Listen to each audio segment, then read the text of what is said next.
영상 하나 잠시 좀 보도록 하겠습니다. 강대상 불을 좀 잠시 꺼주시고요. 예, 강대상 불부터 꺼주세요. 한 번 더. 빠르게 이제 글씨가 지나가는데요. 혹시 여러분들이 이제 글씨를 못 읽을까봐 제가 읽겠습니다. 아버지에서 경력을 쌓아. 다시 한번 합시다. 다시 원점으로 가서. 다시 한번 하겠습니다. 아버지에서 경력을 쌓은 신경외과 자신이 담은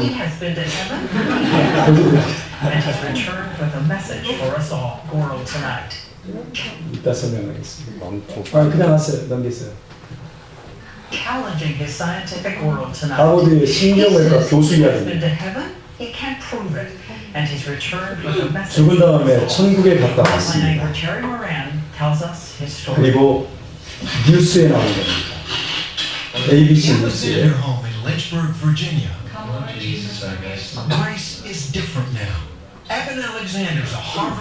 2008년도에 죽었습니다. 뇌사 상태. 자기가 그 의사니까 정확하게 진단합니다.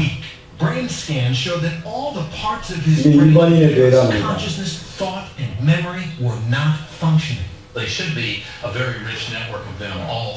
저게 자기의 죽은 뇌입니다. 영적으로 완전히 죽었어요. Doctors gave him up for dead, but after a week, Eben Alexander awoke with, he says, a wondrous memory. Did you go to heaven? Yes. I was rescued by this beautiful spinning white light that had a melody, indescribably beautiful melody with it, that opened up into a bright valley. God was there, he says, as a vast presence of love. And 여기까지 Alexander was a 보겠습니다. young woman 네, whose soul 12분짜리 was heaven with one 영상인데 up. 네, 불 좀 켜주십시오. 다음이나 네이버에 들어가서 이분 알렉산더를 치면 KBS에서 뉴스 파노라마에서 이걸 다뤘었습니다. 그리고 그 외에도 굉장히 많은 동영상들이 존재하고 또 책도 존재합니다.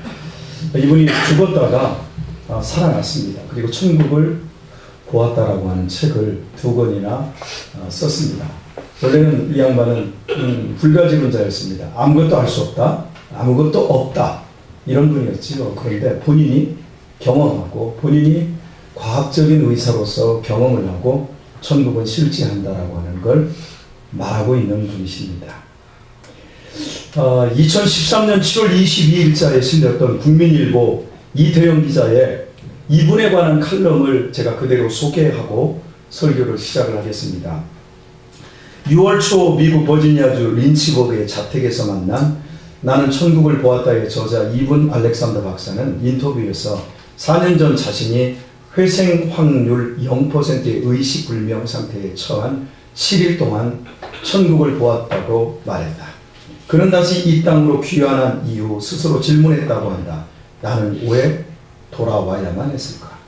말로 표현할 수 없는 극치의 천국을 뒤로하고 왜 거칠고 불완전한 이곳으로 다시 와야만 했는가? 거기에 대한 스스로의 답이 나는 보냄을 받았다 였다. 알렉산더 박사는 이렇게 토로했다. 나는 돌아와야만 했습니다. 내가 외면할 수 없는 소중한 사람들에게로 그들은 전혀 모르고 있습니다. 그들에게 내가 본 것을 알려야 했습니다. 지금 그것보다 더 중요한 일은 제게 없습니다. 명문 듀크대 출신의 신경외과 의사도 하버드에서 15년간 가르쳤던 화려한 교수 경력도 아무 의미가 없습니다. 다시 살아난 지금 궁극의 존재가 있다는 사실을 알리는 것, 지금 보고 있는 세계보다 더 확실한 세계가 있다는 것, 지금 이 세계가 꿈이고 그 세계가 현실이라고 하는 것을 전하기 위해 보냄을 받았다는 사실을 깨닫는 순간 저는 모든 것을 버릴 수 있었습니다. 비슷한 말을 영성가인 헨리 나우엔도 했다.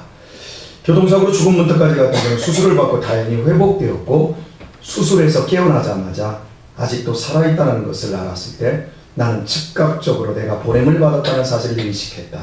사랑에 줄이고 목말라 있으면서도 결코 그것을 줄 수 없는 세상에서 그 사랑을 찾아 헤매는 사람들에게 모두를 품어주시는 아버지의 사랑을 알게 하려고 보냄을 받았던 것이다. 여기까지가 기사 내용입니다. 생명이라는 단어의 뜻은 살라는 명령입니다. 그게 생명이라는 단어의 뜻입니다. 하나님께서 생명의 명령권자이십니다. 살고 싶어 사는 게 아니에요. 사라지니까 사는 거예요. 태어나고 싶어서 태어난 게 아니에요. 하나님이 태어나게 하셨기 때문에 태어났고 살고 있는 거예요. 우리 각자는 하나님께서 이 땅에 보내주셨고, 그리고 각자에게는 사명이라는 것이 있는데, 그 사명대로 살다가 사명이 끝나면 하나님은 우리를 궁극의 세계로 데려가십니다. 언제든 어디에서든 죽음이 손짓하면 모든 미련과 집착을 버리고 세상을 떠나야 하는 것이 인생입니다. 그러므로 인생은 진리와 사명을 발견하고 거기에 맞추어 사는 것이야말로 인생을 허비하지 않는 유일한 길입니다. 바울은 고린도에서 2차 전도 여행을 끝내고 자신의 목회 본거지인 수리아의 안디옥을 향해 귀로에 올랐습니다. 바울은 잠시 기양한 에베소에서도 회당을 찾아 복음을 전했고, 생전 처음으로 복음을 전해들은 에베소 사람들은 좀 더 오래 머물기를 요청했지만 바울은 하나님의 뜻이면 다시 돌아오겠습니다 라고 말하고 에베소를 떠났습니다. 본문 21절과 22절을 보시면 이렇습니다.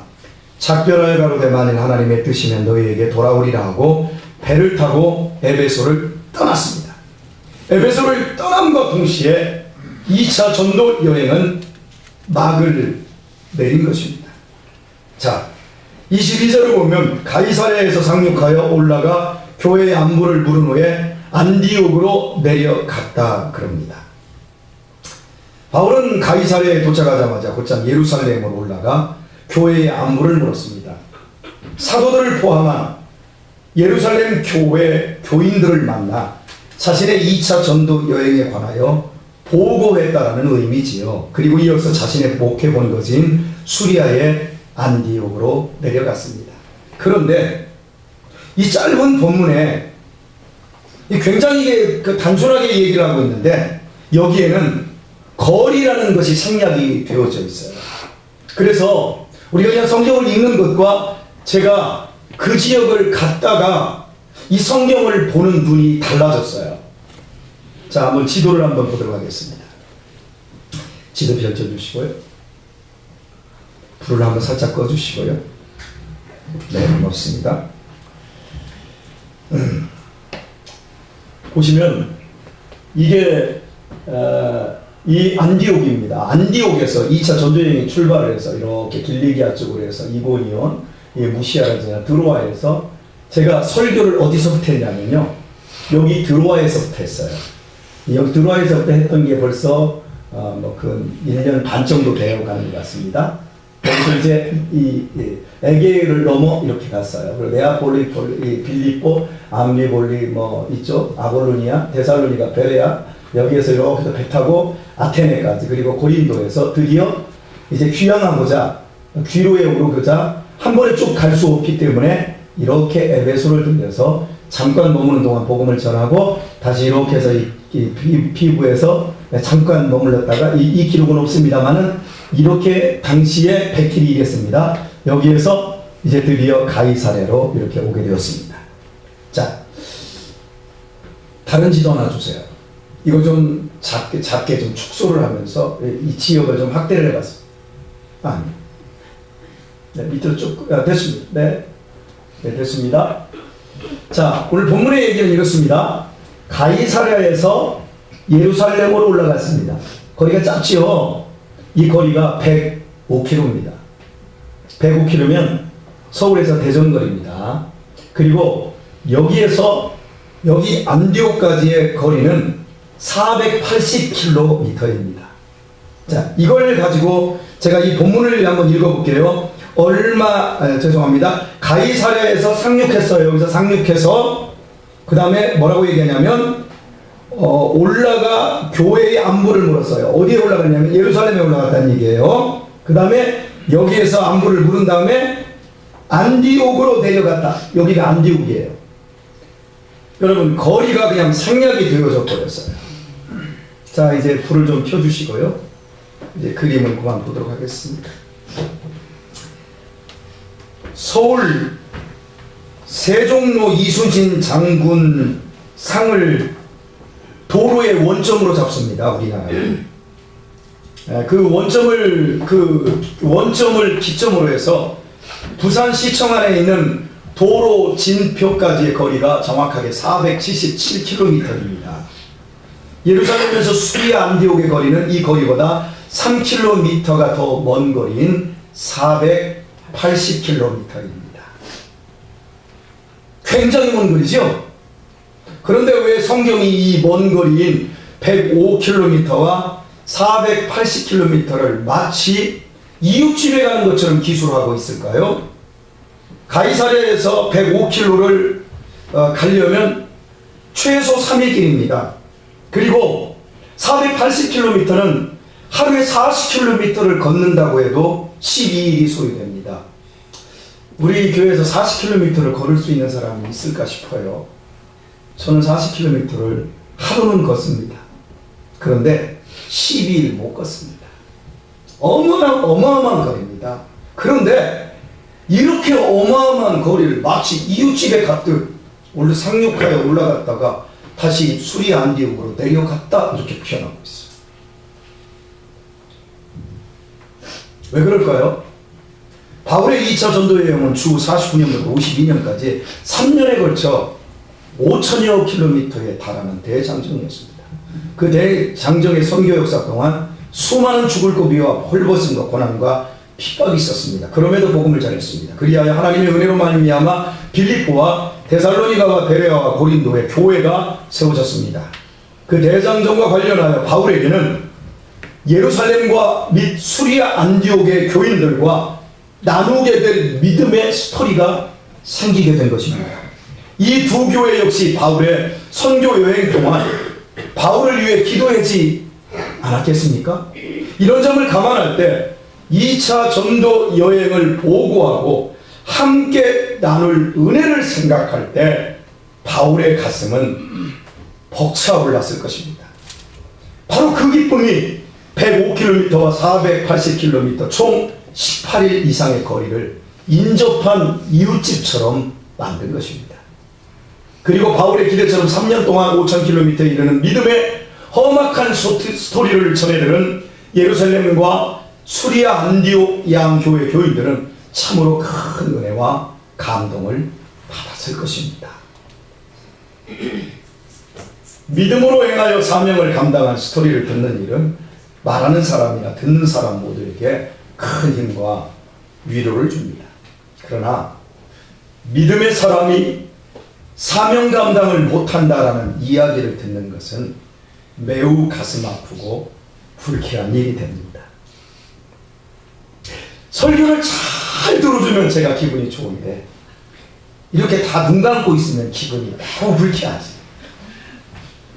제가 설교를 잘하면 여러분도 매우 좋은데 제가 설교를 엉뚱당 떼우면 여러분도 기분이 나쁘지요.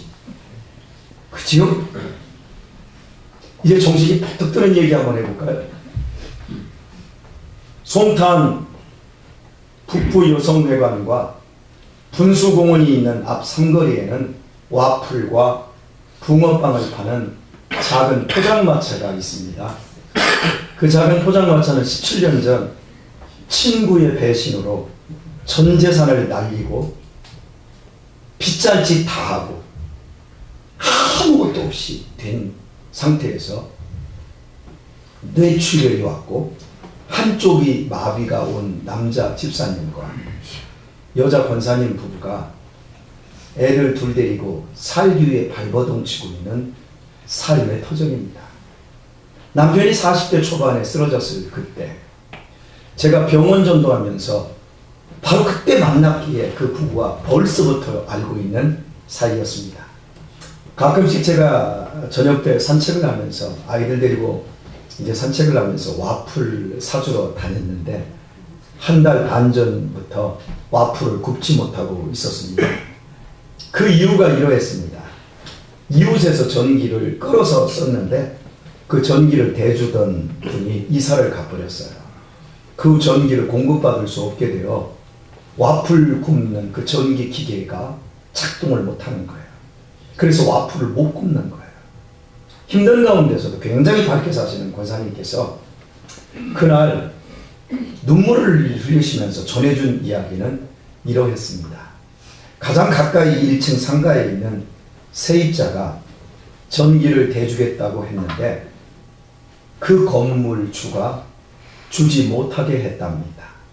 그래서 권사님께서 건물주를 찾아가서 아이들 대학 졸업하는 내년까지만 좀 사정 좀 봐달라며 눈물로 부탁을 드렸답니다.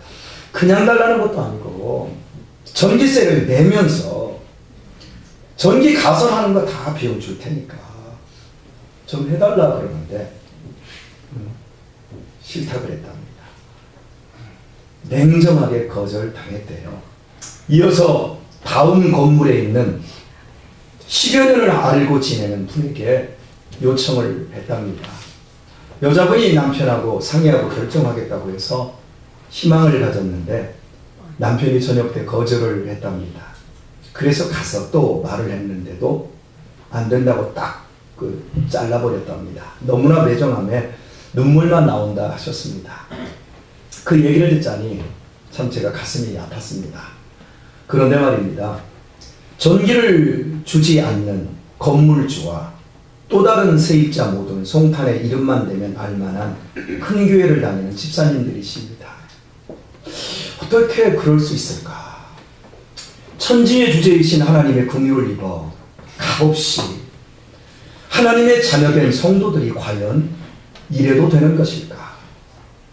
믿음의 형제에 대해 긍휼을 베풀지 않으면서 어찌 본인들은 하나님께 긍휼을 입어 구원받고 천국에 가겠다고 이럴 수 있을까? 어떻게 그런 양심을 가지고 살 수 있을까? 안타깝고 야속한 이야기를 듣고 거절한 그 상가에 새들어 있는 부부 역시 제가 아는 사람들이고 제가 물건을 꽤나 많이 팔아드린 분들이라 그리고 제 책도 주었던 분들이라 제가 직접 찾아갔습니다. 목사가 부탁하면 들어주겠지 하는 마음 가지고 가서 혹시 포장마차 권사님 딱한 사정 아십니까? 집사님께서 좀 도와주시면 좋겠다고 제가 말을 꺼냈더니 정색을 하며 이렇게 말했습니다. 그렇잖아도 제게 왔었는데 목사님에게까지 얘기를 했어요? 그러면서 거절한 이유를 설명했는데 그 이유라는 것은 실은 핑계고 결론은 귀찮다는 것이었습니다. 여러분, 착한 일은 귀찮은 거예요. 좋은 일은 힘든 거예요. 거저먹기로 되는 게 아니에요.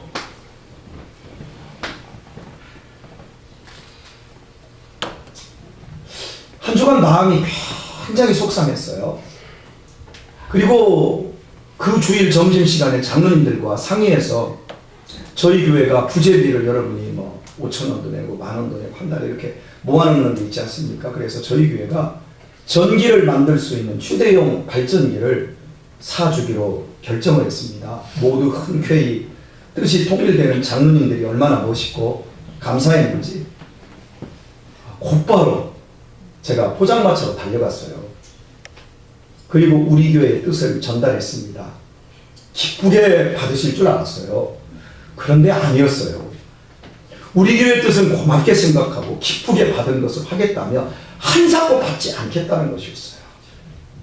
그리고 불편하고 속도도 떨어지고 맛도 떨어지지만 가스불로 그냥 구워서 그냥 하겠다고, 그 돈은 자신들보다 더 어려운 사람들이 많으니까 그런 사람들 도와주라고 안 받겠다는 것이었어요.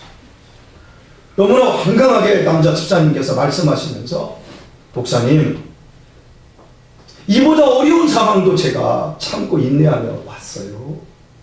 그리고 우리도 우리보다 어려운 가정 돕고 있고 선교사들 돕고 있는데 우리가 도움 받을 수 없어요. 우리 좀 덜 팔아도 상관없으니까 하나님의 뜻이 있을 것이고 하나님이 더 겸손하라고 하신다고 우리는 믿고 감사할게요. 그냥 감사해요. 이렇게 말씀하시더라고요. 여러분, 그렇다고 말이 나왔고 우리 교회에서 결정한 일인데 제가 그냥 말 수가 없어서 직접 공구상가에 가서 알아봤더니 발전기로는 문제가 해결될 수 없는 일이었습니다. 와플 기계의 전기 용량이 2500W인데 이게 얼마나 전기가 많이 먹는 거냐면 여러분 이 머리 위에 있는 그 전구가 하나가 20W예요. 그러니까 이런 전구가 와플 기계를 돌릴 때 125개가 한꺼번에 켜지는 것과 똑같은 거예요. 그래서 전력량이 많이 들어서 휴대용 발전기는 할 수 없다는 것이 전문가의 의견이었습니다. 굳이 발전기를 써야 한다면 고정된 발전기여야 하고 그것도 기름을 많이 먹어 그 발전기 돌려서는 와플 굽는 것은 타산이 안 맞는다는 것이었어요. 저는 친구의 배신으로 100여 명 직원을 두었던 회사가 한꺼번에 망하고 뇌출혈로 인해서 반신불수가 되고 그 가운데서 하나님을 만나 현실에 굴하지 않고 와플 장사로 길 건너편에서 남편은 솜사탕 그거 토요일날 주일날 오후에 장사하면서 17년의 세월을 살아내는 그분 그 두 분에게서 위대한 크리스찬의 사명을 발견합니다.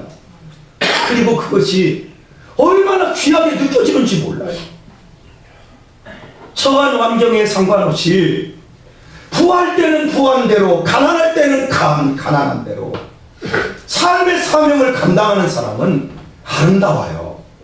반면 이 가정보다 더 많은 경제적인 여유와 삶을 즐기는 건물주 집사님과 상가의 집사님 부부에게서는 크리스찬의 사명이 전혀 보이지 않습니다.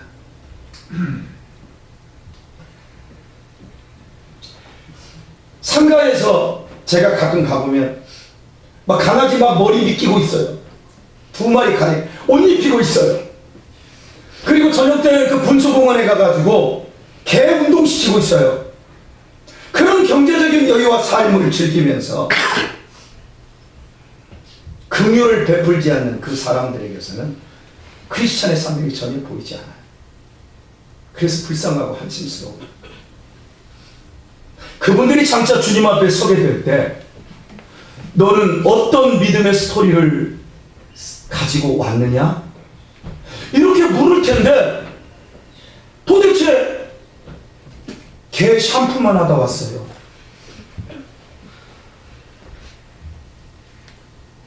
인생은 각자 자신의 스토리를 엮어가는 중입니다. 단지 사람마다 차이가 있다면 어떤 스토리를 엮어가느냐이지요. 크리스찬은 두말할 것도 없이 사도 바울처럼 주님 안에서 복음 안에서 믿음 안에서 믿음의 스토리를 엮어가는 사람이어야 합니다. 여러분은 지난 한 주간 동안, 지난 한 달 동안, 지난 1년 동안, 아니 지금까지 살아오면서 어떤 스토리를 엮어오셨습니까?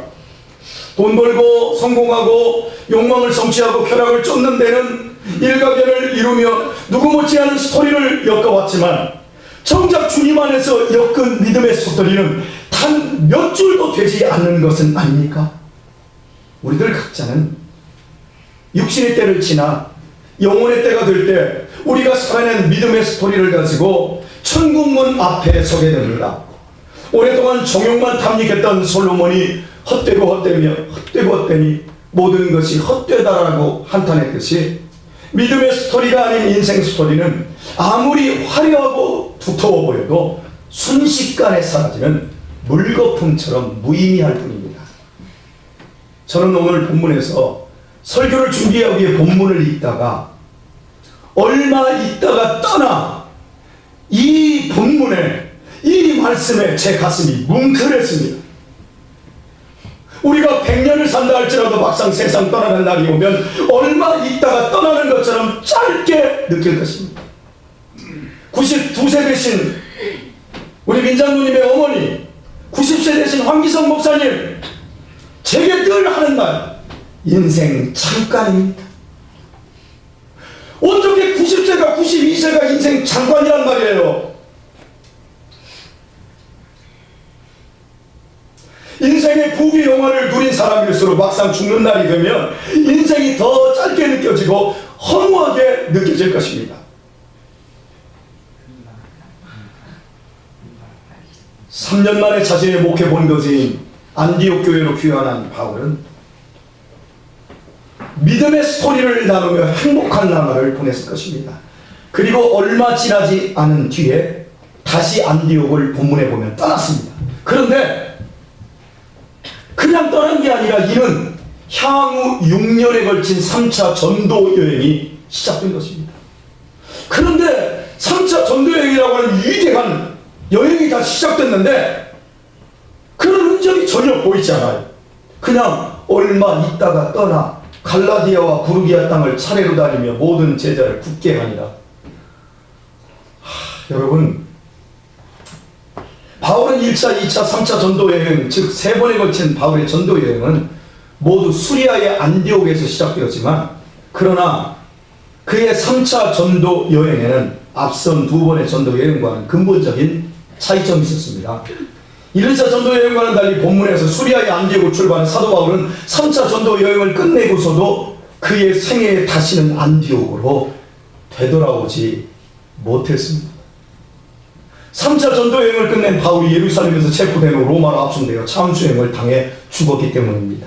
그러므로 본문에서 바울과 수리아 안디옥 교인들의 작별은 이 땅에서 영원한 이별이 되고 말았습니다. 떠나는 바울도 바울을 배웅하는 수리아 안디옥 교인들도 이 사실을 전혀 알지 못했습니다. 1, 2차 전도 여행 때와 마찬가지로 몇 년 후 다시 만나 3차 전도 여행에 관한 믿음의 스토리도 나눌 줄 생각했었습니다. 그러나 그것은 그들의 기대였을 뿐 현실은 이 땅에서의 영원한 이별이었습니다. 우리가 사랑하는 사람을 아무리 보고 싶어도 다시는 볼 수 없고, 사랑하는 사람과 밤을 지새우며 이야기를 나누고 싶어도 단 한마디도 나눌 수 없는 순간은 반드시 찾아옵니다. 그 순간은 아무 예고도 없이 불현듯 찾아옵니다. 모든 인생은 얼마 있다가 떠나 다시는 돌아오지 못하는 존재입니다. 부모님이 살아계십니까? 기억하십시오. 얼마 있다가 떠날 것입니다. 그리고 그 빈자리는 아픔이 될 것입니다. 남편이 지금 옆에 있고 부인이 옆에 있습니까? 기억하십시오. 얼마 있다가 떠날 것이고, 그리고 몸서리치게 외로울 것입니다. 아직 어린 자식과 손주가 여러분의 눈앞에 재롱 부리고 있습니까? 기억하십시오. 얼마 있다가 그들이 당신을 떠날 것입니다. 여러분 앞에 돕고 협력해야 할 사람이 있습니까? 기억하십시오. 얼마 있다가 그 기회마저 떠날 것입니다. 그리고 후회와 아쉬움만이 남은 인생을 비루하게 할 것입니다. 그러므로 매사 우리는 일을 미루지 않아야 합니다. 사랑해야 할 사람이 있다면 눈앞에 있는 지금 해야 합니다. 도울 일이 있다면 지금 해야 합니다. 내일이라는 시간은 우리의 시간 아니에요. 오직 지금뿐입니다.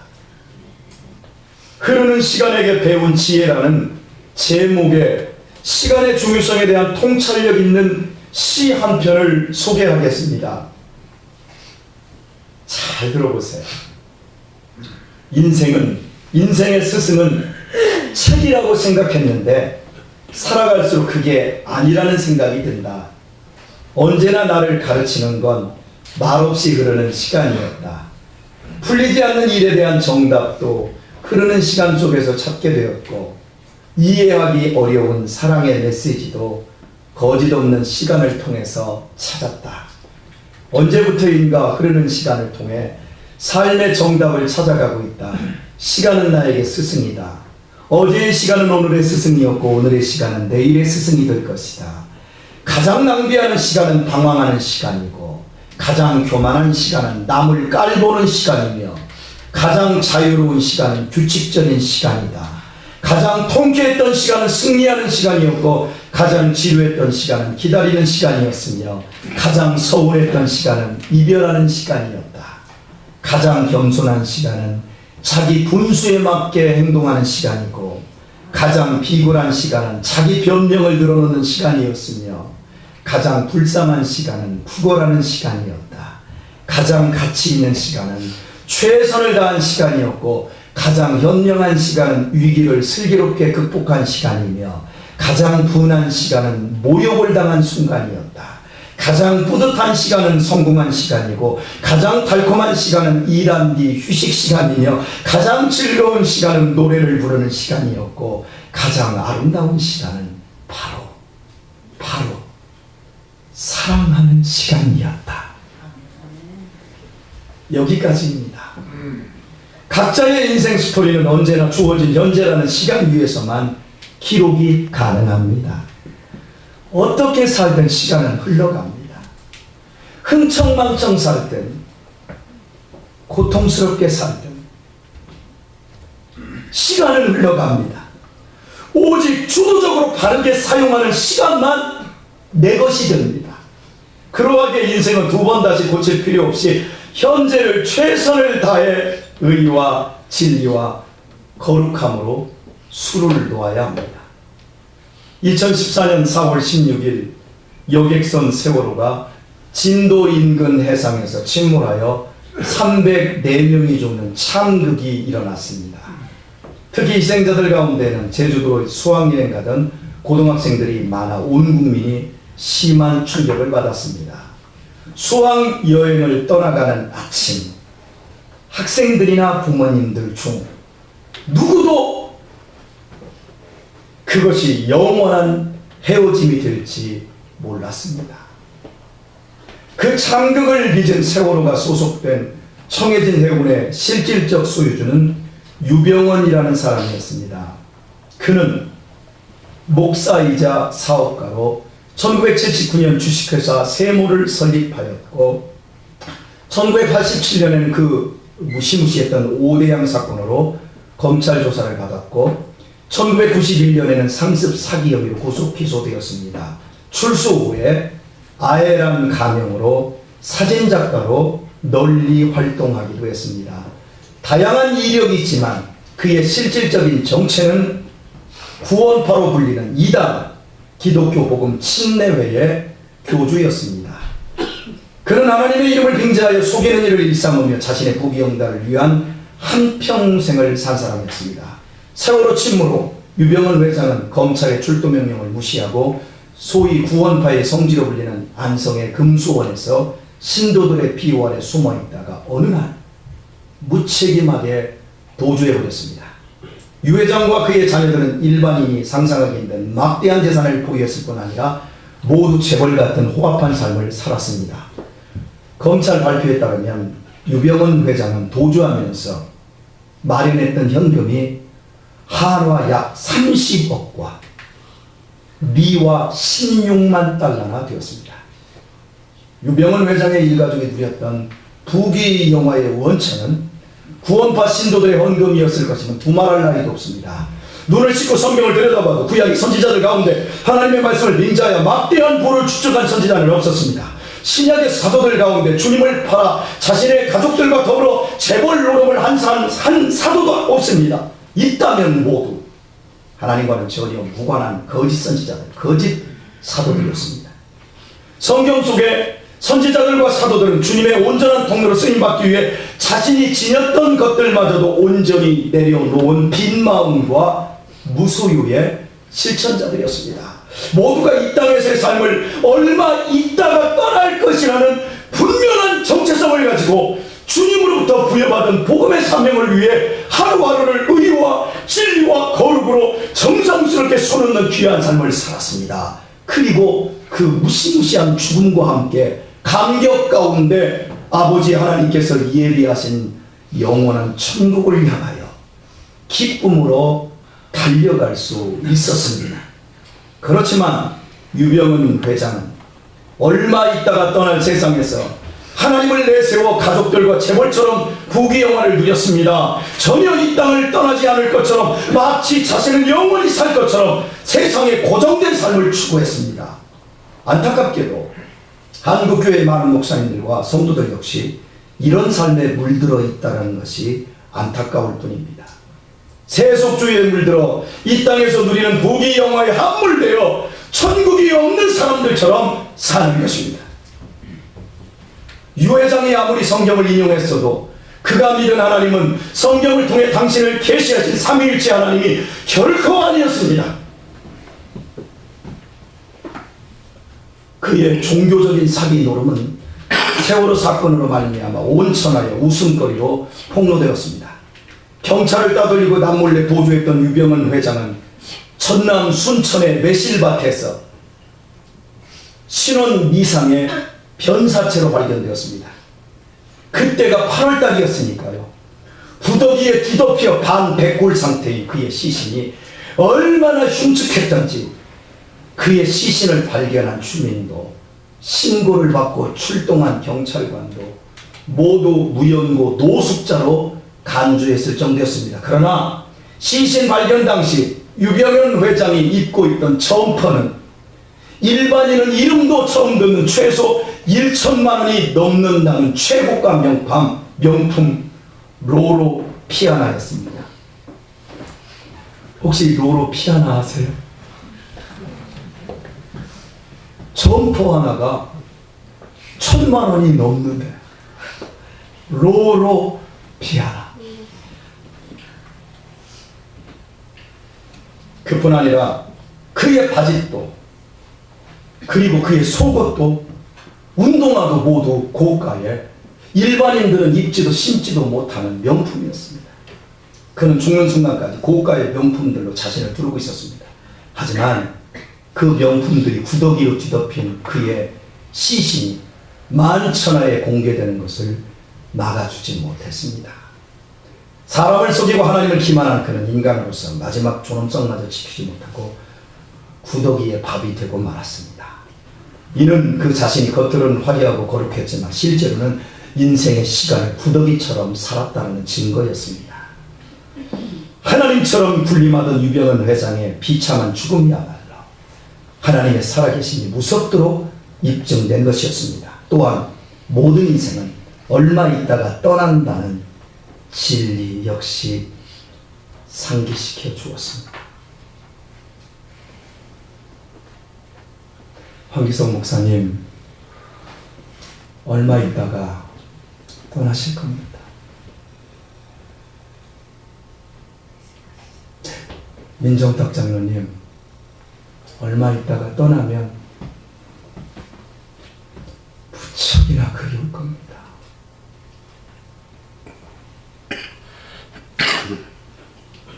그리고 저도 얼마 있다가 떠날 겁니다.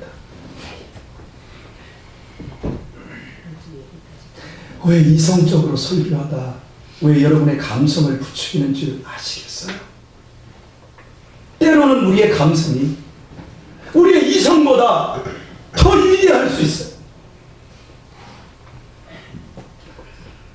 뭐 죽는 날 있겠지, 어느 날 오면 죽겠지, 그 이성보다 지금 우리 옆에 있는 이 공간에 앉아있는 여러분의 그 자리가 나중에 텅하고 길 때 그때를 한번 생각해보세요. 아침에 우리 김명희 집사님은 우시더라고요. 당신 옆에 있던 남편이 하루아침에 심장마비로 갔을 때 여러분 그게 우리 인생이에요. 주 안에서 사랑하는 우리 교회 여러분, 얼마 있다가 우리 모두 떠날 것입니다. 아멘 안 해도 떠나요. 얼마 있다가 우리 떠나요. 그러면 어떻게 살다가 떠나야 할까요? 어떤 스토리를 엮어나가야 할까요? 각자에게 주어진 사명이 있어요. 그 사명 감당하세요. 인색하지 마세요. 너그러워지세요. 따뜻해지세요. 나이 먹으면서 똑똑해지지 마시고 따뜻해지세요. 오직 영원하신 하나님의 말씀으로 한 땀 한 땀 진실하게 술을 놓으며 사셔야 합니다. 여러분에게 질문 하나 드리겠습니다. 사랑의 반대말이 뭐예요? 미움? 아니요? 안사랑? 여러분에게 또 한 번 물어요. 믿음의 반대말이 뭐라고 여러분 생각하세요? 불신? 안 믿음? 아니에요. 사랑의 반대말, 믿음의 반대말은 지독한 게으름이에요. 지독한 나태함이에요. 잘해줄게요. 더 사랑해줄게요. 더 참아줄게요. 더 베풀게요. 결심만 하고 내일로 미뤄요. 그 지독한 게으름을 아시겠어요? 기도할게요. 봉사하겠습니다. 헌신하겠습니다. 하나님 앞에 충성 다짐합니다. 그리고 다음으로 미뤄요. 그 지독한 게으름, 그것이 여러분 사랑에 반대고 믿음에 반대하는 거, 그것이 우리의 인생을 망치고 있다는 걸 아시겠어요? 제발 게으르지 마세요. 게으름만큼 무서운 지옥의 독이 없어요. 한 번뿐인 우리의 귀한 인생을 망치는 거예요. 천국이 멀리 있지 않아요. 바로 지척에 있어. 죽음은 그 지척보다 더 가까운 여러분의 코끝에 있습니다. 부디 지혜로우셔서 여러분의 남은 인생길이 믿음을 따라 승리하시고 감사하며 찬송하시고 세상 떠나는 그날 이분 알렉산더가 보았던 그 천국에 우리 모두 영광 중에 들어가 그곳에서 우리 모두 다시 만나는 은혜가 있기를 예수님의 이름으로 축원합니다. 우리 시간 찬양 하나 드리겠습니다. 오늘 찬양은 굉장히